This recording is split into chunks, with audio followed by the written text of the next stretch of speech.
All right, thank you for tuning into the Urban Network podcast. Our guest today is Cindy Free. She's the CEO and senior consultant at HR Annie Consulting. Cindy, thank you so much for coming on the podcast. How are you doing today? Good. Thanks for having me. I'm so glad to have you on this podcast because every time I've talked with you, it's just been like a really pleasant experience. You know, like you're just so upbeat, like warm, welcoming, just like fun. It makes me honestly really happy that you are the CEO of an HR company because there's so many like stereotypes that go along with HR in terms of it being like the principal's office or them just like enforcing rules and that being it. But you at HRN, it seems like you guys have a good time and are just kind, fun people. Yeah, we try to be. There definitely is a stereotype about HR that we're coming around with the clipboard to look for all the infractions. Yeah. But that's not really the way that we approach HR with our clients. Yeah, I could tell. Yeah. Like definitely. So you guys do customized HR solutions. Yeah. What does that mean? Like, what exactly does HR Annie Consulting do? Yeah, it's a little bit different than I think what some of our what I call perceived competitors do, just because basically what we do is we help our clients with supporting them with HR, really whatever that might look like for the client, anything under the HR umbrella, and then some depending on the client. And so how we approach HR for our clients, and it can look a few different ways, but how we approach it is really out of three main buckets. So the first bucket is the pieces that keep people up at night, so the legal compliance pieces, the ways that the employment laws and the employment relationships that people have with their employees. And we help make sure that not only are they complying with those regulations, but we have to do all of our research and education to make sure that we are helping look out what's around the next corner for them in that area. And then the second bucket that we really focus on is just business best practices. So we learn a lot from our clients depending on the industry that they're in, but those are the things that we're trying to help them build out to make sure that they're competitive in their market, that we're doing things that are normal for the kind of industry that they operate in. And that's really fun because we get to be kind of nosy and learn a lot about different kinds of companies and what they do. Nice. And then the third bucket is culture. So for us, we've been around for, this is 11 years now. Congratulations. Thank you. And not every year was super busy. There were years when it was really quiet and there were crickets and somebody would call us and we were like, yes, we'll work with you. And lucky for us, over the last several years, we've gotten to be a little bit more picky about who we work with. And in that culture bucket really is, we want to make sure that we're working with people that want to take good care of their employees. And so, how do people want their employees to feel about their job? How do they want to be able to attend to the needs of their teams? Incorporating all of the, feel-good elements of what it's like to work somewhere, pulling in, elements of DEI and belonging, and just helping our clients, feel like they're doing the right thing for the people that work with them. DEI, is that diversity and what does that stand for? I'm sorry. Diversity, equity, and inclusion. Diversity, equity, and inclusion. Along with a lot of other organizations, we've kind of added another element to that, which is belonging. So, and that can mean a lot of things, over the last several years, but especially even in the last year, there's just been a new level of heightened awareness to diversity, equity, and inclusion in organizations, and we're totally on board and in support of that, and finding our place in that as either facilitators or bringing in other experts in their fields, and helping our clients take action into what that looks like in their organization kind of throughout that employee life cycle. So when we think of diversity, we think of it in all kinds of diversity. So it could be ethnicity or race, it could be gender, it could be age, it could be second chance employment, it could be veterans, all the different areas of diversity. So it's good to approach that from like a well-rounded approach, like taking in like all those different factors. Yeah. You mentioned earlier that you now get to choose the clients and the businesses that you work with, and that you like to prioritize working with people who care about their their employees and are looking out for their best interest. Besides that, who would your ideal client or customer be? Yeah. Well, I mean, mostly how it's happened over the last 11 years is we're working with companies that are more small to mid-sized companies. Either somebody who's thinking about hiring their first employee and just wants to know, what do I need to have in place? All the way up to organizations that maybe have somebody internally or some people that kind of wear the HR hat for various reasons, but they really don't need a full-time HR person in their organization yet. We do have clients that have also, more than 150 or 200 employees that do have people internally that wear the HR hat or perform the HR role. And for those clients, sometimes we're doing sort of one-off projects or things that take the load, or do a project because that internal person is really busy. Or we work more at that kind of HR director level. So if we have internal people that can take care of the day-to-day, but then when something bubbles up or gets escalated, we can jump in on those kinds of things.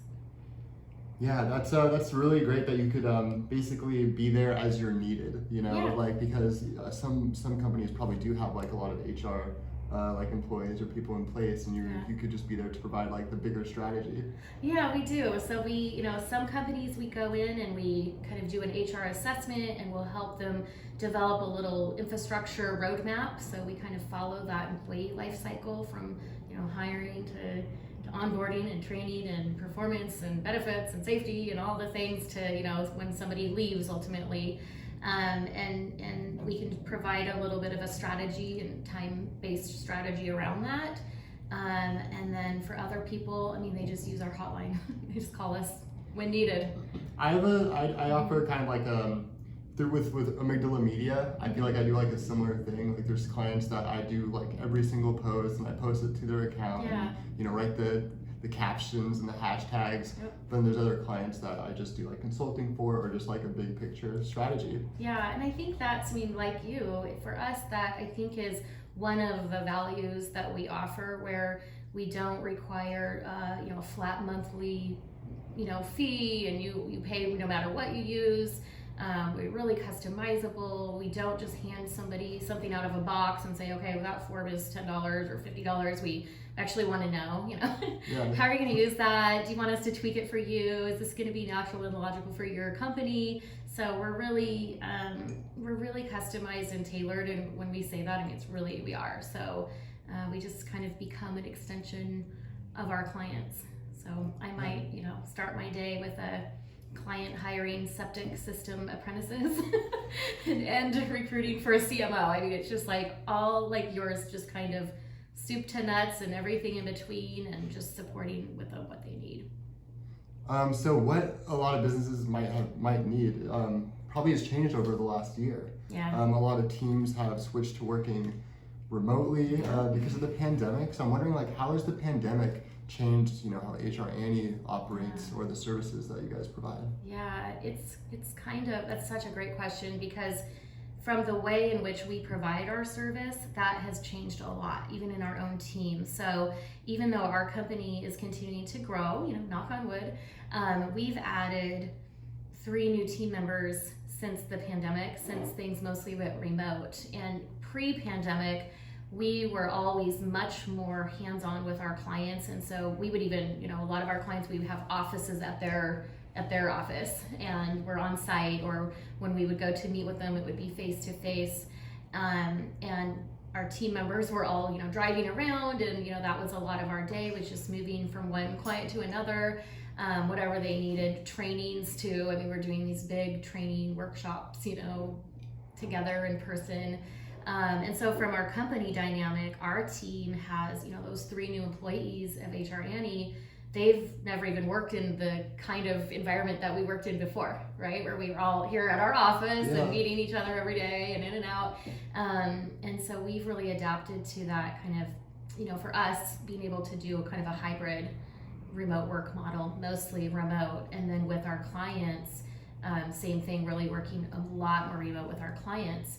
But then sort of the other side of the question is, how have we helped our clients adapt to going to remote work? And that is, it's still a to be determined question, because what happened was, a year ago, almost exactly, everybody was pivoting, everybody was super responsive. It was like, can you take your laptop home and you can work from home? Great, like maybe somebody's sitting on their, living room couch doing work.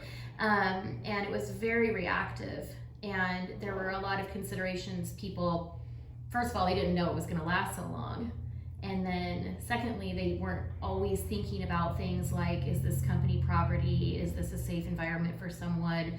What's our internet, our IT security protocol? What happens if they get hurt while they're working at home? How do I know that they're getting their job done? How should we change our communication? All of that stuff. And then the big question was, is it working for them to work from home? Is this a sustainable thing for my employee?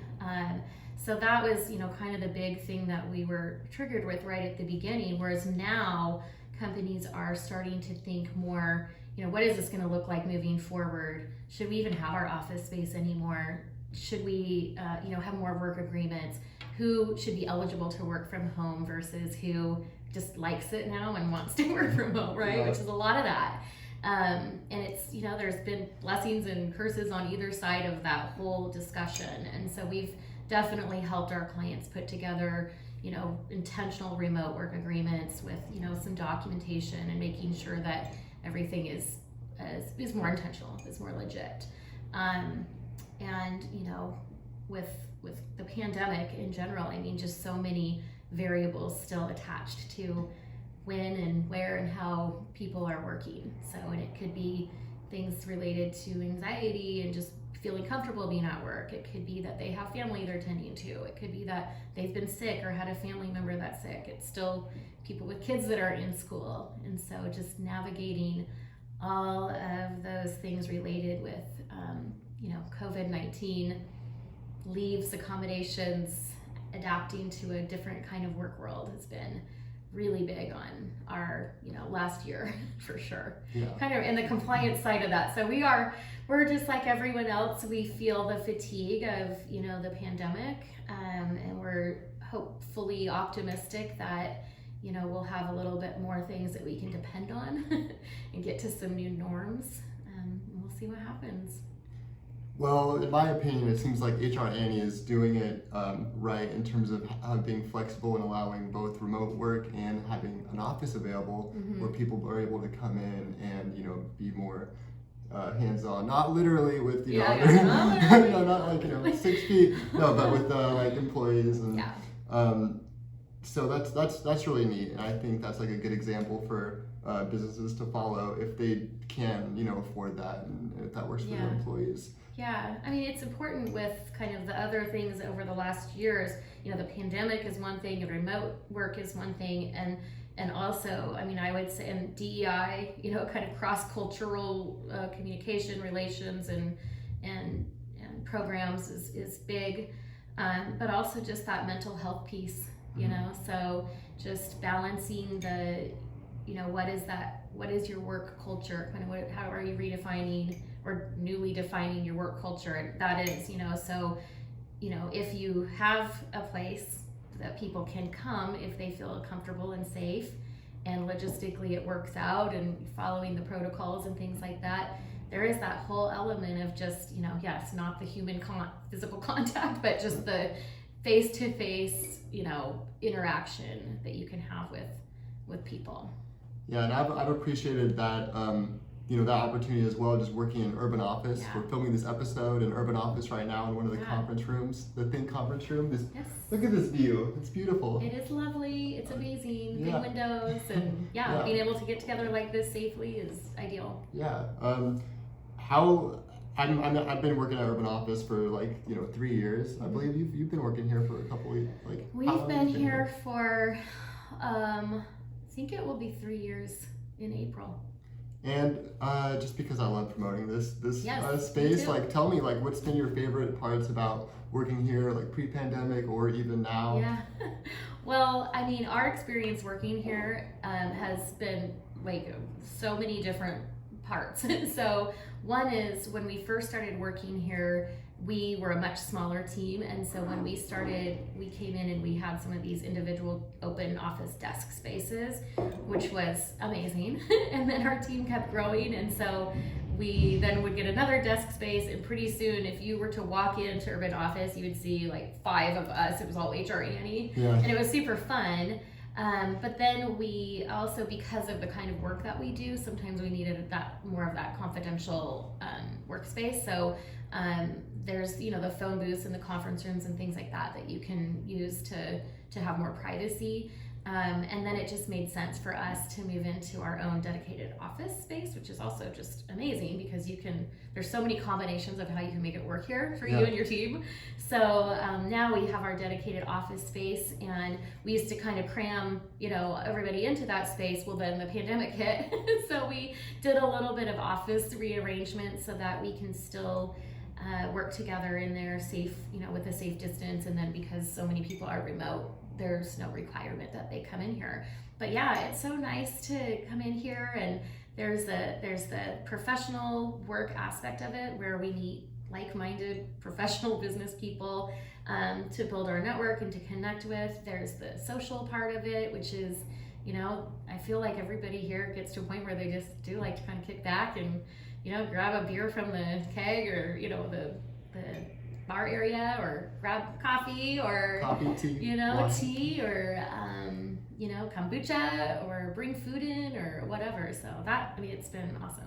It's amazing, like the kind of the diversity and the like array of professionals here in terms of like different industries, and you just learn so much just by talking to different people who are like computer programmers or web designers or HR specialists. It is, and it's kind of an organic networking. I mean, there's a lot of intentional things that we can do here too, like Urban Network, but then there's also just this organic, because you're passing people by in the hallways and things like that. So I've met a handful of people here that we've done business together now, both directions, or I've developed friendships, which I think is pretty amazing, because when you're this busy with your work, it's like any other job. A lot of times you spend the most time with the people who you're working closest to, and here it includes just a network of other business people.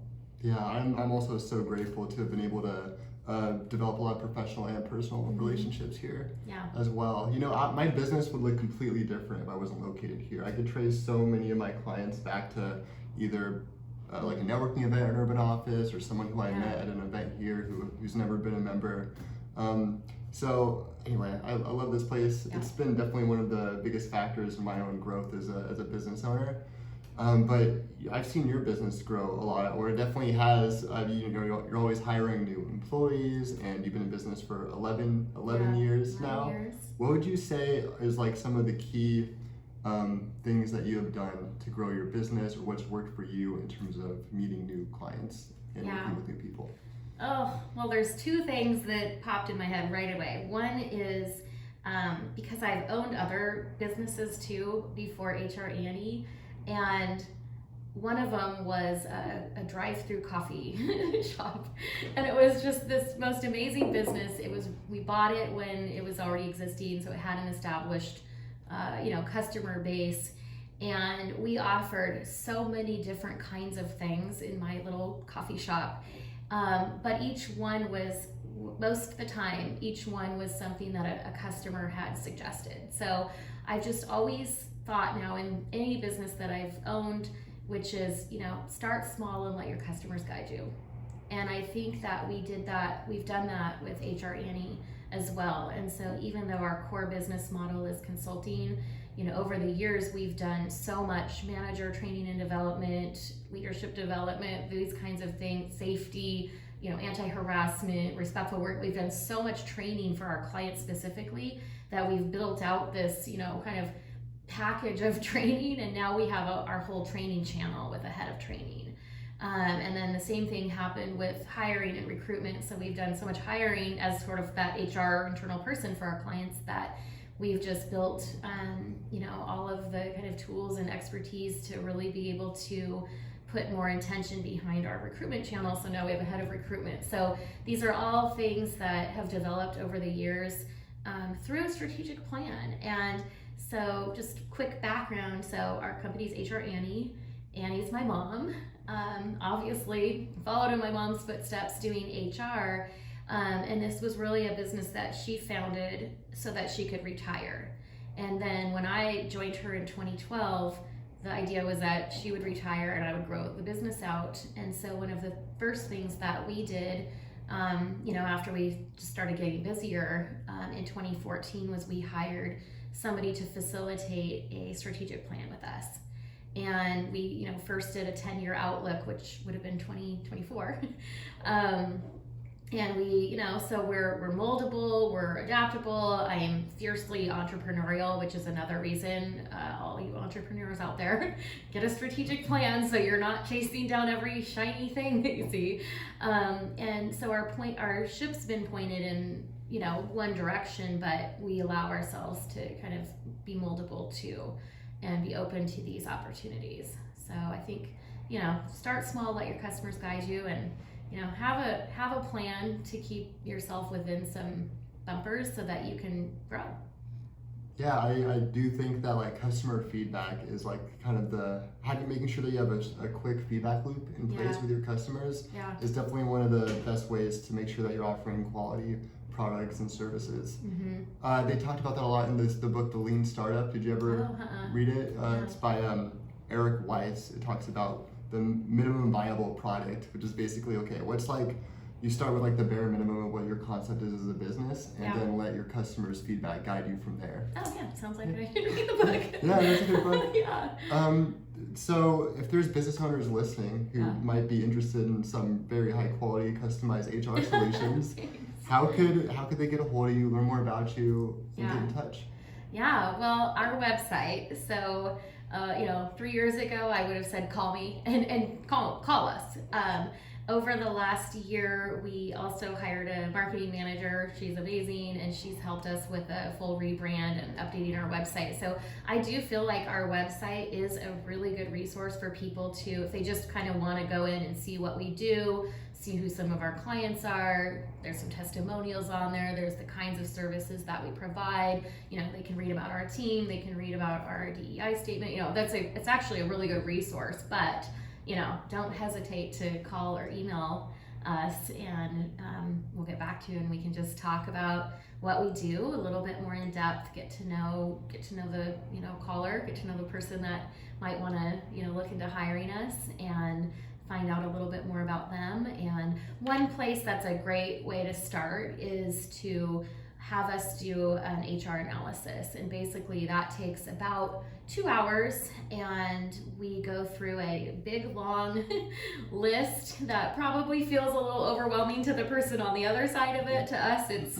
not rocket science, and we go through that, and then we can put together that kind of strategy and recommendations for at least whether they're ready for us or not. At least they have a little bit of a roadmap of what it is that they need. And your website, was it hrannie.com or? hrannieconsulting.com. hrannieconsulting.com. Yep. And my email, Cindy@hrannieconsulting.com. Great. So go to hrannieconsulting.com and to get in touch with Cindy. Yes. And Cindy, thank you so much for taking the time to come on the podcast today. This was so nice. Yeah, I definitely really appreciate it. I'm excited to get the word out about more just awesome business owners and businesses, and HR Annie is definitely super unique, and I've read a lot of Google reviews, and they're all just super positive, and your website's amazing and super informative. I love the photos on there as well. Thanks. Yes, we have a great photographer, and we have also on our website we have a whole events calendar, so sometimes that's a nice way for people to get to know the kinds of things that we do, because we do either free or really affordable webinars or workshops or manager trainings and things like that too. Nice. We'll have to check out that. You can sample what it feels like. Yeah, sample a webinar. Yeah. Okay, well, thanks again, and everyone, thank you so much for listening. And if you're interested in attending local networking events, go to urbannetwork.biz. Have a great day.